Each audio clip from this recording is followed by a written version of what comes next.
Assalamualaikum warahmatullahi wabarakatuh. Perkenalkan, nama saya Rizky Muhafid, NIM 270, jurusan Hubungan Internasional. Di sini saya akan menjelaskan sedikit tentang APBN. Apa itu APBN? APBN adalah anggaran pendapatan dan belanja negara dalam sebuah rencana keuangan tahunan pemerintah negara yang disetujui oleh Dewan Perwakilan Rakyat.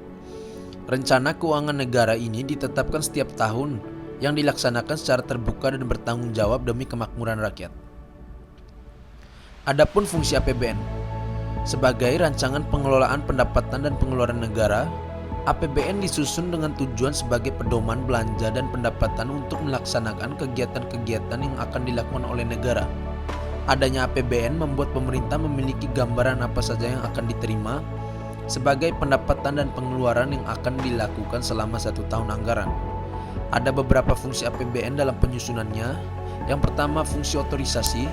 Fungsi ini dibuat sebagai dasar pelaksanaan pendapatan dan belanja negara pada tahun yang sedang berjalan. Kedua, fungsi perencanaan. Fungsi perencanaan bisa menjadi acuan bagi negara untuk bisa merencanakan berbagai kegiatannya dalam 1 tahun. Tiga, fungsi pengawasan. Fungsi pembuatan rencana anggaran bisa menjadi pedoman untuk menilai segala jenis aktivitas penyelenggaraan pemerintah. Dan yang keempat, fungsi distribusi. Fungsi APBN yang satu ini dibuat agar pemerintah dapat menyalurkan pendapatan negara secara adil dan merata. Adanya fungsi ini diharapkan membuat pemerintah mampu memperbaiki distribusi pendapatan masyarakat. Dan yang terakhir, fungsi stabilisasi.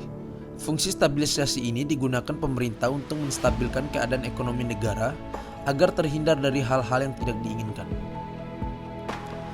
Dan adapun tujuan penyusunan APBN, contohnya seperti meningkatkan pertumbuhan perekonomian negara, menciptakan dan meningkatkan kesejahteraan dan kemakmuran rakyat secara keseluruhan, meningkatkan transparansi pemerintah kepada DPR dan masyarakat, meningkatkan koordinasi antar bagian dalam lingkungan pemerintah, membantu pemerintah mencapai tujuan dan kebijakan fiskal dalam mengatasi inflasi, memungkinkan pemerintah memenuhi prioritas belanja, dan membantu menciptakan efisiensi dan keadilan dalam menyediakan barang dan jasa publik melalui proses yang diprioritaskan.